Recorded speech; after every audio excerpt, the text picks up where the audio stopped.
when I first heard of Bitcoin, I was like, oh, it's not real. I have my rental properties that I do well on. My employer pays me a nice paycheck. I can invest in stocks. I have my Roth IRA, my 401k. I didn't even have time to think about what Bitcoin was. Okay. And I remember thinking, it just seems like a scam. Like, it's like this digital currency. Like, what does that even mean? Like, it's not real. Like, you can't hold it. And it wasn't until what I saw in 2020 COVID times when, the US government decides they're going to print 60% of the money supply in 1 year.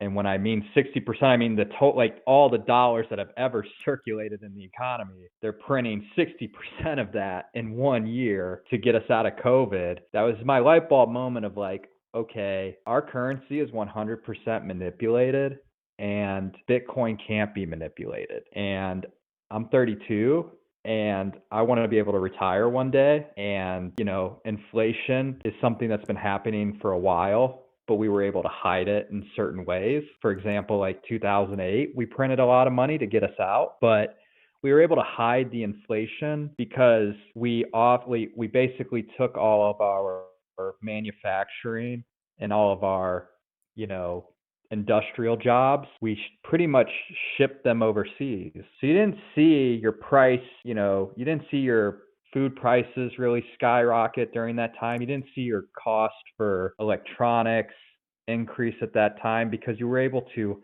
hide the inflation by being able to bring down manufacturing costs since you were having everything produced in Production China. price. Yeah. Exactly. But now we're living in this period where we've hollowed out our economy and, we printed 60% of the money supply and you see record high inflation right now, even though like the number that they tell you on TV is actually a lie.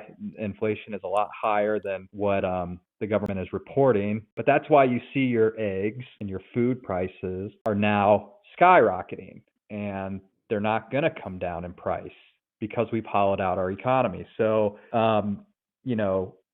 this is something people really need to consider when they're trying to plan for their future. So, well, Trump says he's going to tariff our way out, or something. The funny thing is on that subject, just a little bit, is it's like you're saying the thing that built us out in 2008, subjugating our jobs and our manufacturing out to lower the production cost to keep the price in a certain range, even though the inflation of the dollar.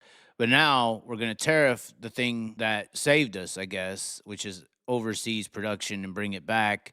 And somehow that's going to save the day.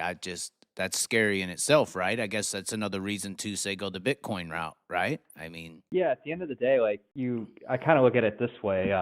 When you think of things of like inflation, like the government is actively robbing not only your wealth, but your time.